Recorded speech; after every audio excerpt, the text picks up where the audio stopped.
So welcome, everybody. Good morning. It's a real privilege to introduce today's speaker. So I'm Emily Jones. I'm an associate professor here at the Blavatnik School of Government. And welcome to our seminar today on how to publish. We added like an academic rock star without consulting Dominic. So I think he's going to disavow the title, but we can get into that later. Dominic Byatt is the lead publisher for academic social sciences and humanities at Oxford University Press.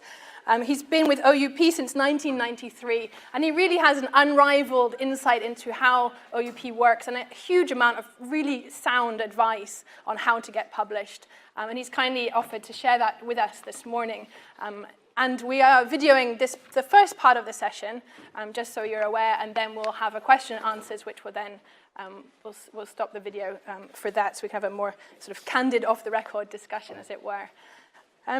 Dominic, perhaps just straight over to you for about 30 minutes, if you would. Right. Thank you so much. I'll try and keep it to 30 minutes. Can everybody hear me okay?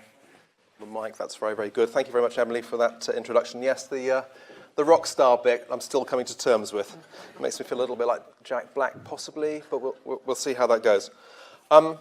So I'm going to do a few things today, and I hope it's going to be a talk that's going to be quite useful and practical for you, but I'm going to begin by just offering some context.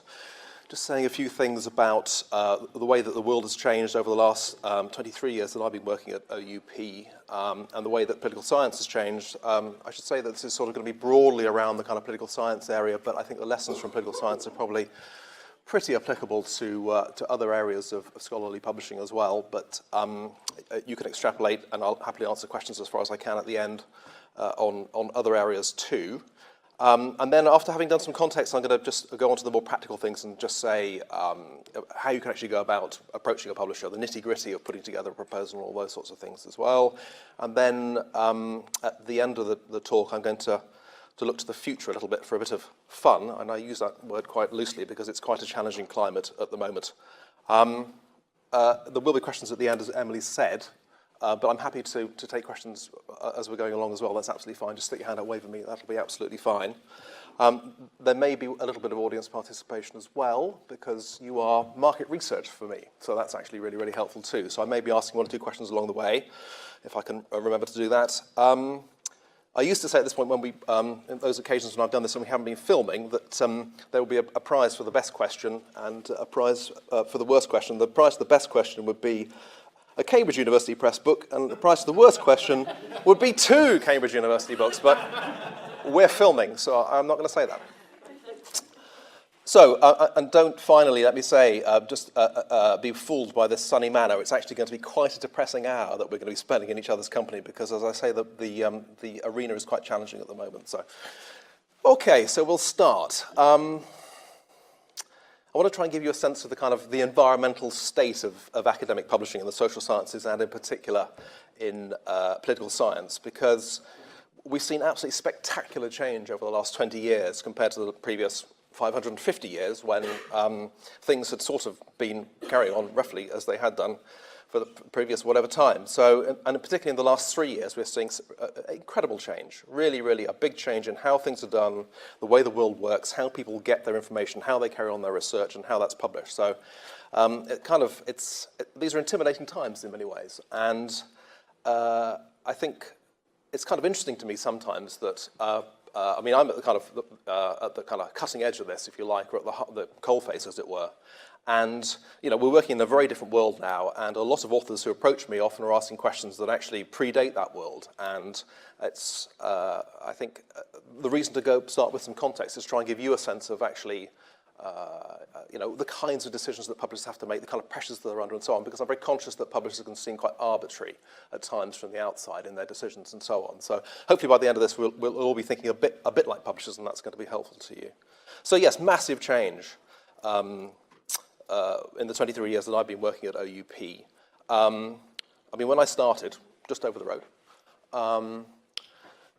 there were no interlinked computers. We had a computer. There was a computer on my desk.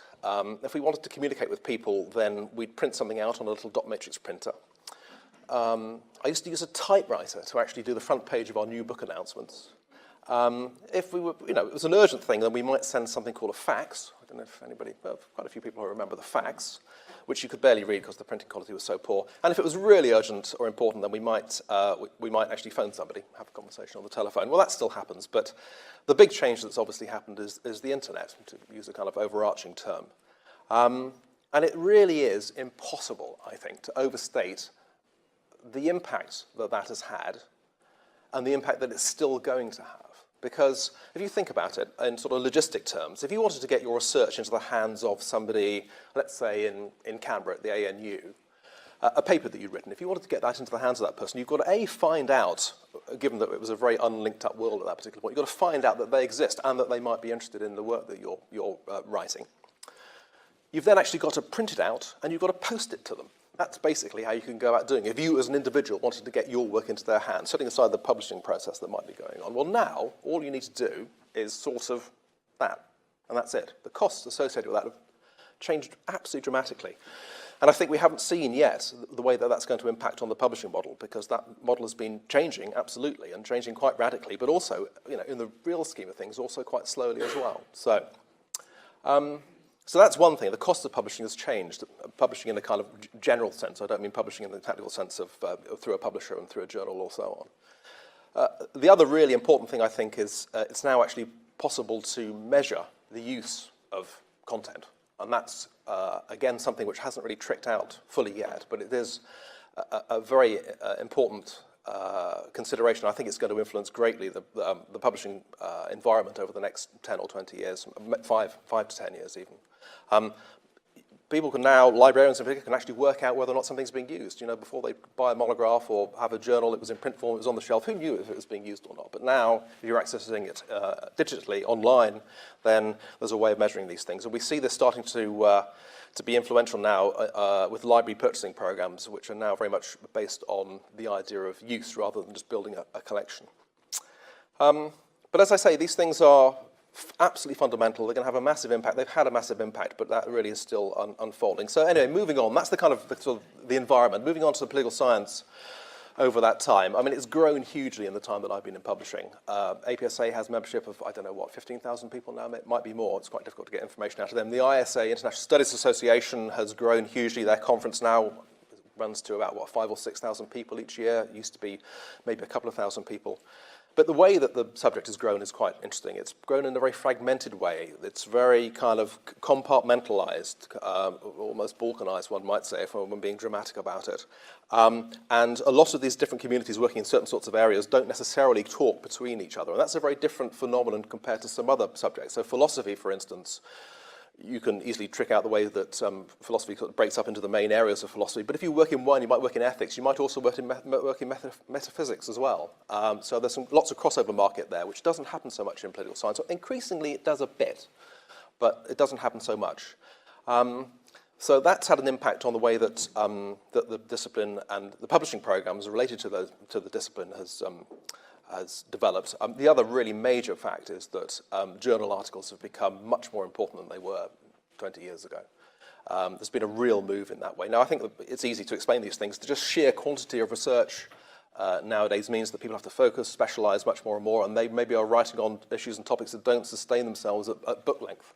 That's one issue. The other issue, of course, is that I think economics has been a kind of paradigm for the social sciences, and economists don't understand books. They don't know what they mean. They can't see that point. So journal articles have become very dominant just as a kind of a cultural force as well. And these are not wholesale moves. These are things, these are trends. These are things that have been happening. The books still, lots and lots of books have continued to be published, but nonetheless there is a move in that direction, I think. I mean, it means that the incentives for writing have changed as well, and you'll be very aware of this. So it used to be the case, if you think of your tenure, you think of getting tenure. It used to be the case that you could almost just sort of feel the fatness of the tenure file to think whether or not somebody's produced enough work, because there'd be 2 monographs in there from a decent university press. Well, now, I think journal articles in the top journals are probably worth every bit as much as a monograph with a university press, maybe even more, actually. Actually, we're going to do a bit of polling here. This is quite interesting to me. I hope you don't mind.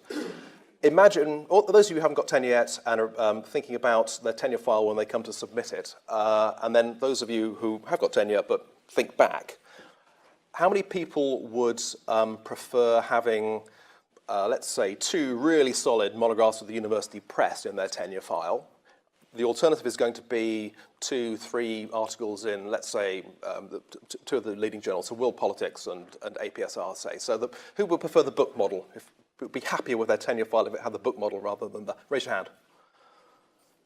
And who goes with APSR, World Politics? Okay, so a tendency towards the journal article over the book. That's something which has changed every time I do this poll, whenever I do one of these talks over the years. It used to be much more preponderant to the books. We'll try and do that at the end of my chat and see if that's changed a little bit, if I've depressed you enough to think, well, let's just stick with the journals. Okay, so remind me to do that if I forget. Tenure file is one thing. I mean, the Research Excellence Framework, REE, these sorts of processes, that's the one that happens to apply in the UK. They've also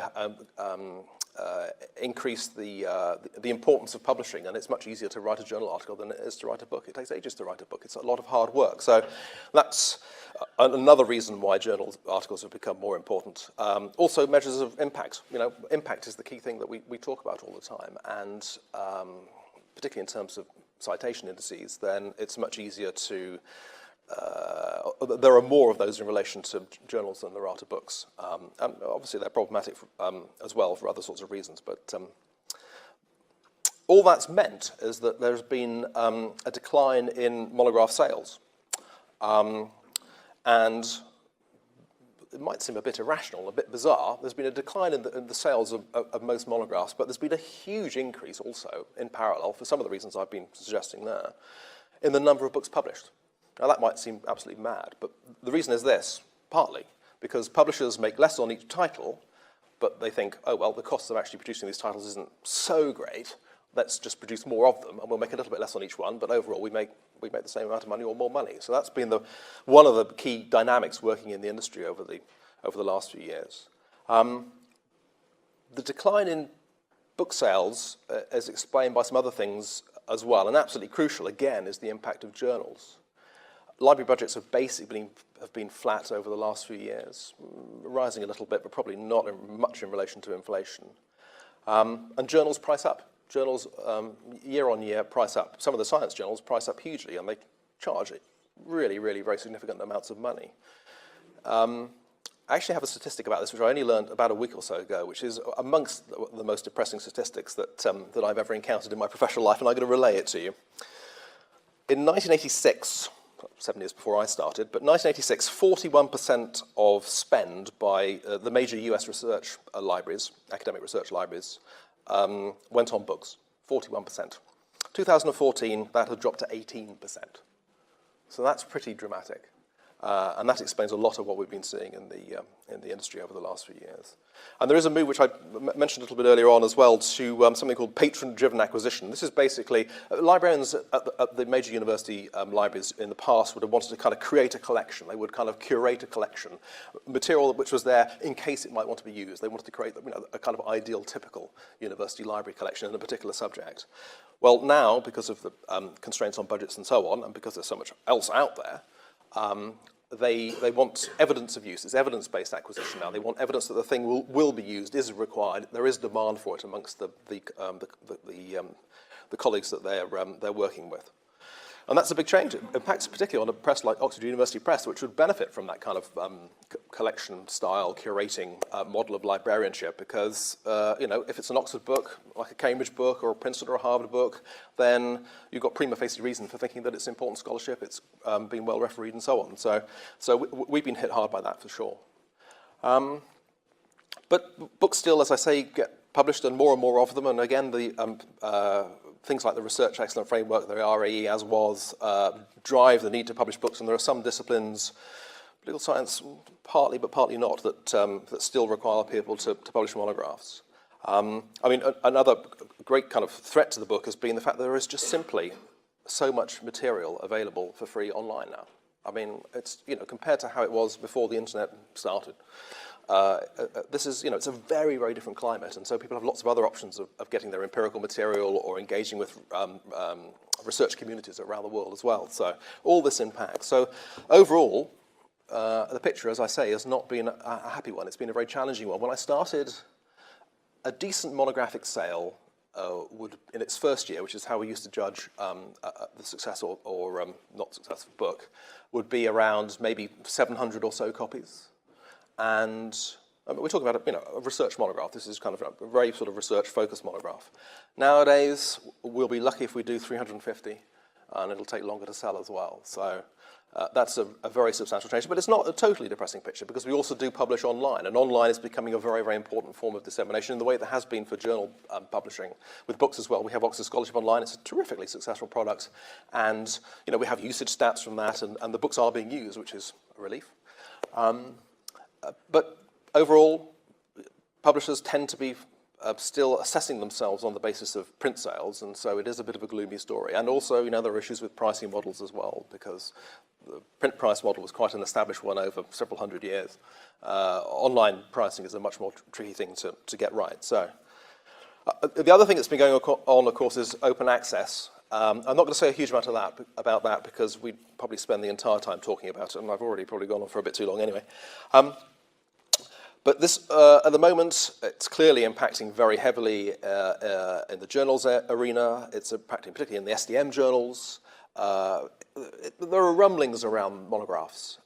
Some of the major research councils, ERC for instance, have suggested that, it tends to happen on a case-by-case basis, in fact, but have suggested that that it's important to have an open access component to the research outputs that people are producing on the basis of the money that they've been getting from those councils. Most publishers now, OUPs no exception, will have some sort of open access option for book publishing, and it's an author pays model in which you pay a certain amount of money and then you publish. I have all sorts of complicated feelings about that. I don't, as an editor, as a person that makes selections about the books that we publish, I feel uncomfortable about it. I don't like it for some reason. The reasons I can't quite articulate yet, and I need to think further about. But one of the decisions we make is this something which we're going to be able to sell enough copies of, or in order to make a success of. And if you take out the risk associated with not selling that enough copies, then it's undermining in some sense the judgment of the editor and the role that they play, or it's changing it at least, if not undermining it. That might be too value-laden language. I think in the social sciences generally, it's actually quite a difficult, so the argument, for open access on the part of the funders is, this is public money, why should people be profiting from it? Which is, that's a powerful argument. Nobody's going to argue with an overarching high-level position. The trouble with social sciences, unlike the natural sciences, is that often funding is mixed. You might get some money from X place, from Y place, and the rest of it. And so who has the sort of intellectual property right, as it were, in terms of the work that you're producing? You do to some extent, but their funding of it also makes a difference. And so it's difficult to really run that sort of argument through in the way that it does run through pretty clearly with the natural sciences, where there's one funding body for a particular research program, it employs a load of people, and the outputs should be made available freely, fine, sort of. I actually think the bigger question in the university sector, in the social sciences and humanities in particular, is the role of your employer in terms of the work that you actually commit to I was about to say print, but print, screen, because you're working on their dollar largely, and they may have some claim to some of the moral rights in that work as well. So that's a kind of hazy area, and there are some universities, Harvard in particular, has had a position on this for a while that make that quite tricky for publishers. But anyway, I can take questions on OA and open access later, but we'll push on. We'll push on now. So it's a challenging environment that we're working in as book publishers. I'm going to say something quickly about how we as an industry have responded. And then I'll say something about the main publishers, and then we'll get on to the nitty-gritty about how to actually get published. So do bear with me for a little bit longer. So the publishers' responses. Monographs aren't selling like they used to. You can't make the money on them that you used to be able to carry on doing it. It's much more challenging. So what do publishers do? What have they done? What are they continuing to do? Well, one thing they do is start to publish a lot of textbooks. Student numbers have gone up massively in the North over the last 20 years, and textbooks you can make lots and lots of money on, and it's a valuable service as well, educating a new generation, new cohort, and so on. Fine. Almost all publishers lurch towards that market, which has become spectacularly competitive. And that's been a good solution to try and keep the tills going round. At the moment, it's facing, in particular in the US, quite a challenge from Amazon, who have adopted, many of you may know this, have adopted a rental model for the big 101 textbooks, where they buy a bunch in, and then a student can rent a book, the main textbook for their course, for a semester. It's a brilliant model. It's absolute genius, I have to say. But it means that Amazon can then get it back after that semester and rent it out to a different student the next semester and so on. And that can go on for a certain number of semesters until it's become redundant because a new edition has come out. But that's fantastic, I think, from the purchaser's point of view, and this is a very typical Amazon story. Fantastic if you're buying. If you're supplying to those to people, it's actually very challenging because it means that the number of copies you're selling has dropped really, really radically. And these are expensive books to produce. So that's an area that publishers are probably really feeling the heat on at the moment, I think. And if you look at the way that Pearson, who are, I guess, one of the major players, the major player in the field, then they're having a hard time, and part of the reason is because of that. Other things publishers have done is lots of academic reference stuff. You'll see it with Oxford, in particular with the Oxford Handbooks programme. We will publish an Oxford Handbook on anything of importance, and I think they're fantastic books, but they seem to sell still. They work partly as graduate student texts, I think, when they go into paperback, and they're available online as well. So a lot of publishers have also gone for the same sort of model, because that's a kind of a very core choice for a library purchase, in particular in the first instance, and then potentially individually as well. Another thing that publishers have done is publish, in the face of monographs selling to libraries in smaller and smaller quantities, they've tried to reach out to a more individual market. So the way to naturally do that historically had been to publish a paperback edition at a cheaper price point. We tried doing that for a while. Cambridge still do that to a large extent. They will publish a lot of their books straight away in paperback. On the whole, we tended to find, even back in the day, that paperbacks didn't really sell enough to make up the money that we weren't making on the higher-priced hardback. Generally, it depended on the book. But nowadays, with the advent of online dissemination, then the paperback market has really gone off a cliff, effectively, for academic books. And you can see why. If your library has the book that you want to consult for your research at a particular point, then, and you can log into your library account on your iPad or on your laptop or on your phone even, wherever you are, then why on earth would you fork out $30 to buy a paperback edition, which is only one book, when you can get all these books easily and accessibly? So that's had, the online dissemination of academic work has had a massive impact on that paperback model. And we publish a lot fewer paperbacks than we used to, and they often don't sell especially well, unfortunately. I mentioned online delivery. That's been a crucial thing, and it's in part been the one very sunny bit of the picture over the last few years. I think it's a wonderful way to disseminate scholarship, and our Oxford Scholarship Online product has been tremendously successful as well. And actually, we're going to do a bit of polling again. So how many people use Oxford Scholarship Online or a similar sort of online tool for books rather than journals? Clearly, it's very dominant in the journals market, but okay. And how many people would actively not and would rather have a print? Okay, and a lot of non-committed people as well. Okay, interesting. One to think about.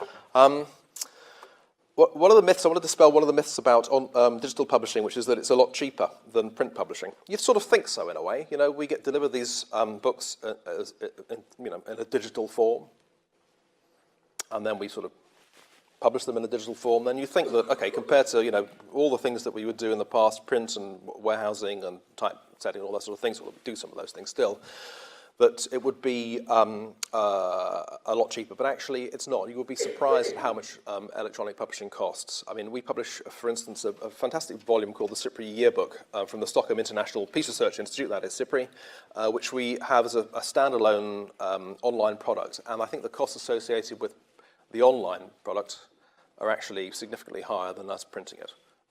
With some juggling, I'm not accounting for warehousing and all the rest of those things, but nonetheless, the costs are still very, very high. I mean, that's partly because publishers don't do that themselves. They tend to go out to external agencies who will then supply platforms for them and so on. But the costs associated with those are very, very high indeed. So, other things publishers have done is focus on certain areas. You don't, in the olden days, you could just, if a book looked interesting, we'll publish that, that's very good. We publish in political science, we'll publish any book in political science. Nowadays, people are very focused, publishers are very focused on particular areas, and that has a big impact in terms of the publisher that you might want to approach with your work, and I'm going to say something about that in a minute. You need a critical mass in an area to be able to attend the conferences, put the catalogue together, mail to the right people, and so on. So, another key thing is a move away, and this is increasingly the case, from edited collections. We used to publish quite a few edited collections. I actually think in intellectual terms they're fantastic things, but the market has moved away from them very significantly over the last 20 years. It's moved away even more significantly over the last 3 or 4 years, I think. I mean, I think the reasons for that are they're just dismissed as a genre because there are too many really poor ones out there. And I think people tend to feel that they can get probably most of the volume online somewhere for free as a working paper, wherever, on the author's website and so on. And so if you can get it for free, maybe there are only 3 or 4 pieces you want to consult in that edited collection, why on earth would you pay money for it? There just seems no incentive to do that. And so their sales have really collapsed, sadly. The other thing, which I think in a way is more of a loss, is that we've generally moved away from single country studies as well. It's a big global market. People do a lot of comparative work. On the whole, comparative work tends to sell much better than a single country study. And that's, I think, a real loss. And I've been trying to actually buck that trend by publishing a few more single country studies over the last few years. And then, of course, the open access model as well, which I mentioned, which does, as I said, also take some of the risk out of the whole shebang for publishers. Right, I'm going to just say a few things about the publishers that are out there in political science, and then go on to how you choose your publisher and how you should go about approaching them. So, I mean, you'll be aware of the main names. It's Cambridge University Press, probably the leading publisher, Princeton University Press, also one of the leading publishers, and then OUP. Those are probably the big 3. And then you've got Harvard, Yale, Chicago, lots of the other American university presses as well, and then the big commercial houses you'll be aware of. Even within the university press sector, there are quite a number of differences between the different university presses, which sometimes people don't necessarily see. Cambridge University Press and Oxford University Press are probably the most similar, or to put it another way, Cambridge is the most similar to us, similar to Cambridge. We're big. We're not blessed with a large endowment either ourselves or from our parent university, and that's the fundamental difference between us and the major university presses in the States. We're actually about, OUP is the biggest university press in the world. It used to be the case, this may still be the case, that it's actually bigger in terms of turnover than all the other university presses added together. That was what we might edit out of the film, but I still think that's the case. We're about 3 times as big as CUP in terms of turnover. Now, that's partly because of the academic program. It's very large across a number of areas, but that's also true of CUP, but it's because of our English language teaching program. We've got a very extensive educational program, and so on. So, now, the American university presses, Princeton in particular, but also Harvard, they have money. Princeton in particular has its own endowment. It isn't actually run by Princeton, the university. It's run by the university press. A bunch of guys, went off 100-something years ago to made a lot of money in New York, and then decided that they wanted to endow a press at their alma mater at Princeton. So Princeton operates in a very different way to a publisher like Cambridge or Oxford, because they have, as it were, money to burn. They are not exposed to risk in the marketplace. So what their policy is, which I think is a fantastic one, I think they're a fantastic publisher on the face of it, they want to publish a very small number of titles in a very kind of boutique way, and have a sort of, a broader impact. So they really do cherry pick the absolutely key titles. And I used to say, when I wasn't being filmed, overmarket them and underprice them, but I'm not going to say that. But if you're an author, that's a wonderful thing. If you publish with Princeton University Press, and this is probably, I should probably be hauled in front of my superiors for saying this. I mean, they're a fantastic publisher. Why on earth wouldn't you do that? This is a wonderful thing to take advantage of. They, last year or the year, I think it was the year before, turned over, I think it was $28 million, US dollars. And they had a party to celebrate the fact that they had their best result ever, and they only lost $750,000. That's not a luxury, unfortunately, that OUP can sustain. Cambridge, I think they've not, historically they haven't made the sort of surplus that OUP has made, but they carry on, and I think they've got a fantastic program. It's very similar to ours and it's large. The way that you keep going is doing that thing that I mentioned a little while ago. You publish a lot, and so the CUP program is very, very large. OUP's program is pretty large. The other university presses in the States tend to be focused, again, they'll be funded by their parent institution. They're seen as outreach on the part of the university, partly. And they tend to focus on certain sorts of areas. So that's a very important thing to kind of get a grip of if you're thinking about approaching someone. So, particularly University Press might focus on the presidency. I think Kansas does. That may be wrong. And they publish some fantastic material. I think they publish great books. The commercial publishers on the whole tend to, Palgrave Routledge, tend to adopt the kind of, publish lots of it, and some of it will work, some of it won't, and then you spread your risk. And you'll be aware of, the ones I mentioned, but there are all the ones that you'll be absolutely aware of. Right, we're on to the nitty-gritty part now. So how do you go about getting published? You've got a project, you want to find a publisher. So what do you do? Well, the first absolutely key thing, I think, is to choose the right publisher. You have to go for the right publisher. There's that point I made a little while ago about publishers focusing on certain sorts of areas. There is no point in approaching a publisher that just simply does not publish either the style of work that you're working in, the kind of, the area you're working in terms of methodology, say, but also in terms of substantive focus as well. You have to choose the right publisher. So, for instance, we do not have much strength in Middle East politics, so it's no point in approaching me with a book on Middle East politics generally.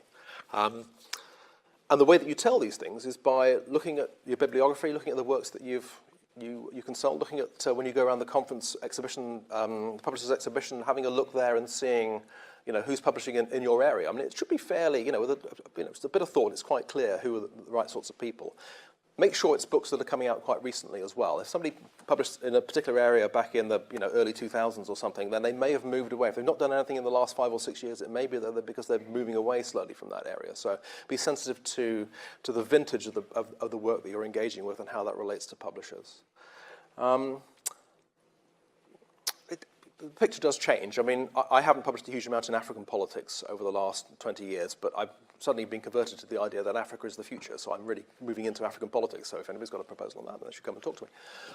So things can change. So there isn't, it's not a kind of hard, fast rule, and just don't entirely discount the idea. But just, I think it's sensible in the first instance, the first publishers you approach, I think it's got to be people that really have a genuine presence in the area. It's absolutely vital.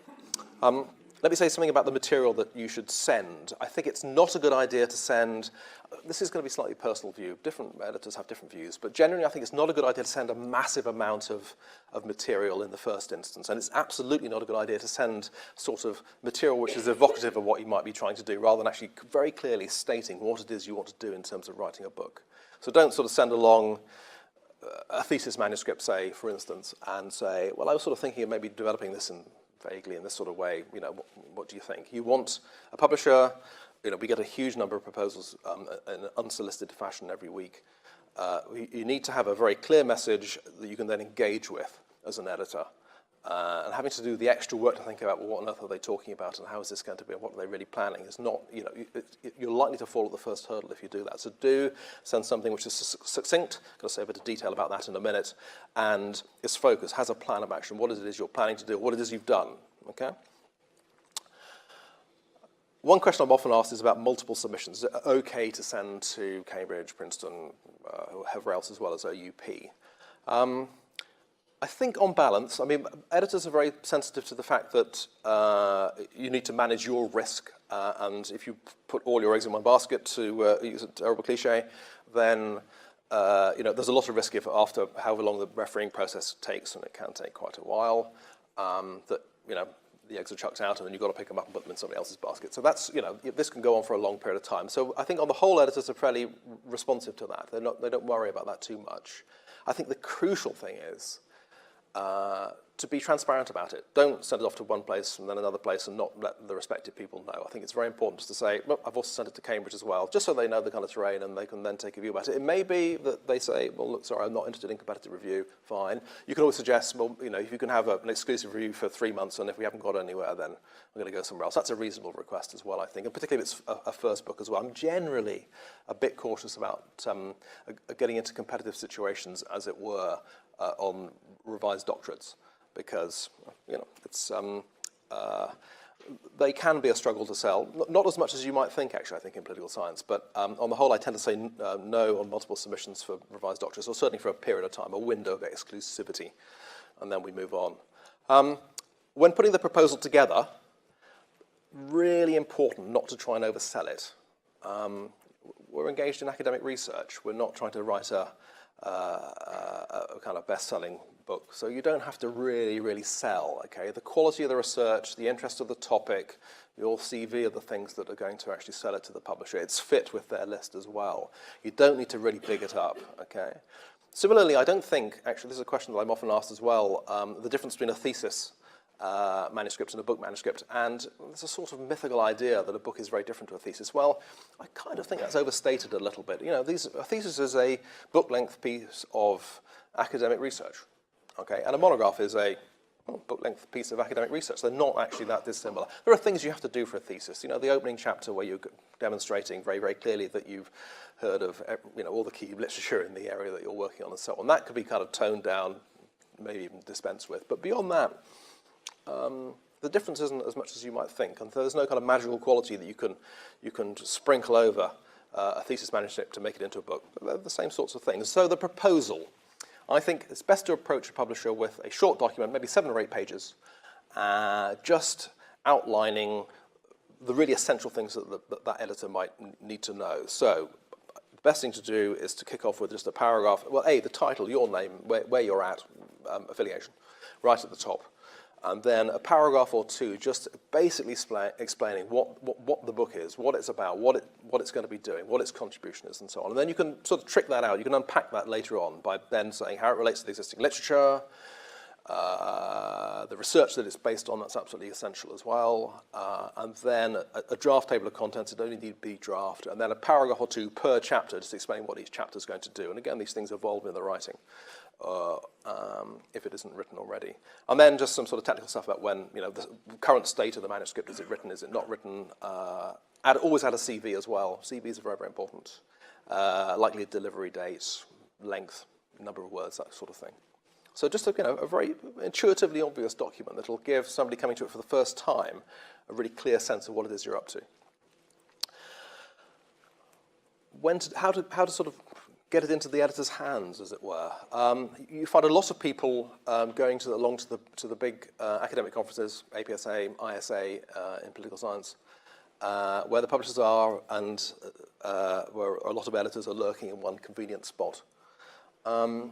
And trying to have a conversation about a proposal then. I mean, that's certainly one way to go about it. I actually wonder about the effectiveness of that, because that editor, I have colleagues who, I was just at APSA a couple of months ago, I have colleagues who had, 50 meetings across a 4-day period with various people. Some of those will be scholars that they don't know who's suggesting something, but because they're there, they feel that they should engage and so on. You know, if you're one sort of person waving a proposal out of another 25 people at the same meeting, I think you're likely to make less of an impact and probably get less of a hearing, maybe maligning my colleagues, but so actually I think maybe the main conferences aren't necessarily the best place to hand over a formal proposal or something as kind of substantive as that. It might be a good idea if you see an editor lurking around to one of these conferences, just to have, if available for a couple of minute conversation, just saying, well, I'm thinking about writing something on this. Is that something that appeals to you? And they'll give you a yes or no straight away. I mean, if they're sensible, they will do. Some editors will just say, oh no, send me something in. Okay, fine, you can send in. But and they may mean it or they may not mean it. But generally, that kind of conversation can be helpful and productive, and they can just say, well, it's not really an area that I'm trying to develop at the moment, and yada yada yada. So that kind of conversation is useful in that sort of event. I think the crucial thing, if you haven't got a relationship with that editor already, is to use the contacts that you have, the network that you have, that might overlap with the network that the editor has. So use your contacts, somebody that the editor might trust, has published with them before, to say, put a word in. Right? That's really, really helpful, because as I say, get a massive amount, like any other editor, get a massive amount of proposals. I probably get 10 or 12 unsolicited proposals a week, something like that. And I take a pretty hard and very fast view about whether or not it's something that we can pursue in the first instance. And on the whole, it's quite rare for an unsolicited proposal to actually get over that first hurdle that you're looking at. Now, part of the reason for that is that the editor's job, I think, in large part, is one of networking, to speaking to all the key authors that one's already published and friends that colleagues one has in the field, to find out who's good, what's going on, what are the interesting things. You spend a lot of your time doing that kind of stuff. And so I tend to take the view that if somebody's good, then I should have heard about them already in some sort of sense. If they're a younger scholar, for instance, or just that our paths hadn't overlapped, I would know of them because somebody had spoken to me about them at some point, somebody whose judgment I really trust. So do draw on those contacts. If your colleague, maybe if you're a revised thesis, it's your supervisor or one of the examiners, really does rave about it and says, oh, look, you should contact Dominic Byatt at Oxford University Press. I know him a little bit. This could be something that the OUP might really like. Then get them to just ping me an email, because then I'll just sit up a little bit. It's going to get you that slight advantage in terms of the decision process that I go through in terms of the stuff that I haven't tried to bring in already. So that's absolutely important, I think. What I tend to do at this point is just go through my thought processes when I get a proposal, but that can be quite depressing for people, but I'm going to do it anyway. As I say, I get quite a lot, maybe 500 proposals a year unsolicited, which is a lot to engage with, right? So when I get a proposal in, I don't really want to keep people hanging around. If it's not right for OUP for whatever reason, then I like to give them an answer pretty swiftly, because then the proposer can go on and find another publisher that might be interested. So I do it pretty quickly. I'll look at the title, and then my first question is this something that sits with what I do? Is it an area that I work on? Is it something that we're publishing on? Is it something that we're trying to develop further? Or is it an area that we're leaving behind a little bit? Does it fit the list, basically? That's the first thing. If it doesn't, then it's no. Then I'll look at the affiliation of the person. If you're a good university, then that's an advantage. What I will do is look at CV, and setting aside my comments about journals earlier on, it's really important to see where you've published before. So if you published a book with CUP before, say Harvard, Princeton, fantastic, this is interesting. Okay, I'll sit up and pay attention. If you published in APSR, World Politics, whichever the journal is, then I'll also pay attention. So those things are important as well. And then I start to try and wrestle with the kind of, the overview. If you've got past all those things as well. But a lot of things, most things, fall by the wayside after the first 2 or 3 of those criteria. So it's a pretty brutal and fast process, to be honest with you. And you've got to do everything you possibly can in the proposal just to line up the things that will actually get you past that initial stage of the editors, getting the editors' attention, getting them to engage with it, and then hopefully moving on to the refereeing process and all that stuff, which I can speak about if people would like the question and answer. Okay, so that's the basic way to go about things. I said I'd say something about the future. I mean, it does look like quite a threatening future, frankly, at the moment. Print sales of academic work in the last couple of years have actually taken quite a nosedive. And this is across the sector as far as we can tell. So these are worrying times. There's a sense, or has been a growing sense within our organization, that there is a sort of structural adjustment going on, a structural change happening in terms of A, work at monograph length, and B, work in print. Okay, those are 2 separate things, but they're obviously very closely related. This financial year we run from the beginning of April, it doesn't look like there's been a further precipitous drop, so that's good news, but we're only talking about 6 months' time, a period. For what I think that the book, by which I mean something at, say, 100,000 words, as a form of academic research output, as we say nowadays, it will always survive, I think. It's doing something that simply can't happen at journal article length. Okay, there's a story that you can tell, there's a sophistication of analysis that you can engage in, particularly if you're doing qualitative work on a broader topic that simply can't be sustained over 2 or 3 journal articles. So I think it's intrinsically valuable and an important part of the publishing and research process. So I think it will hang on. I think there will be a massive shakeout, I suspect, because the value that publishers are adding isn't as clear as it used to be. For that reason, that you can just get stuff online and do that, just this little motion and a little click, and then it's available in principle to people around the world, to 5 billion people or whatever. So, and that's physically wasn't true 20 years ago. So I think there will be a lot. My sense is, and this is, it's not the OUP view, I suspect, but it's my sense, is that the book will survive. There will be a lot fewer of them published in, let's say, 10, 15 years' time. We will see significant retrenchment, and that's going to affect the number of publishing houses, I suspect, that are out there. Then there's the print question. Is print going to survive, given that online is so important? Well, it's difficult to read a book, if you are actually reading through a book or even reading a number of chapters, it's difficult to do it at the moment, given the level of development of the technology that we have at the moment, and of course that may change. It's difficult to read on screen. I think on the whole, all the research suggests that people want to engage with longer material, that even if they're not buying the print version, they will get it online and then they want to print it. Even the youngsters want to do the same thing. You know, library printing budgets have just gone through the roof, right? Or if they're not charged directly to the student. So print, you know, a book is a really, really, really handy piece of technology, okay? It's not new technology, but it's a really handy piece of technology. You can interact with it in a way, make notes and get through it, search your way around it in a way which is different, not necessarily better, but different to an online version with all the kind of bells and whistles that it adds. And just because it's old technology doesn't necessarily make it worse technology. I mean, the wheel is very, very old technology, but the moment the hovercraft was invented, we didn't all think, oh, bugger the car, let's all go and get a hovercraft, right? So I think it will continue, but I think there'll be a lot less of it. I mean, there are other pressures as well at the moment, more immediate ones, rather than this long kind of historical arc since the internet came about.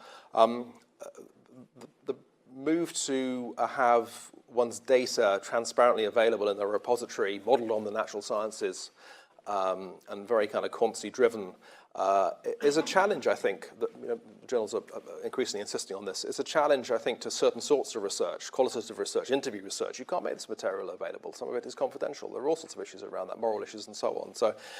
And I think that is going to create a pressure away from journal article publishing more towards book publishing, again, for certain sorts of scholars doing certain sorts of things, more on the qualitative side or mixed method side, possibly as well.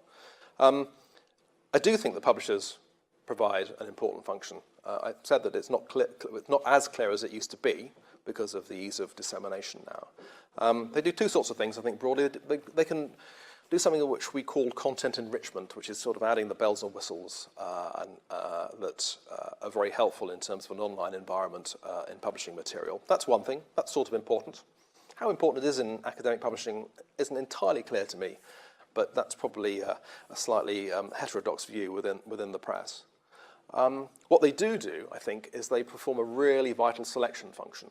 Okay, editors in particular. Okay, I'm an editor. I'm bigging myself up. But what we do is we select material. We kind of take views about what's interesting, what's important, what might work, what necessarily won't work, and we kind of put a badge of I was about to say respectability. That's not really what I mean. But we say to people, look, okay, this is not something that you can read. There's loads of stuff you can read. Okay, this is something that you should read. And I think that's a really valuable function, and it's an important part of the kind of academic research ecosystem. And for that reason, I think that the book will survive. And I'm done.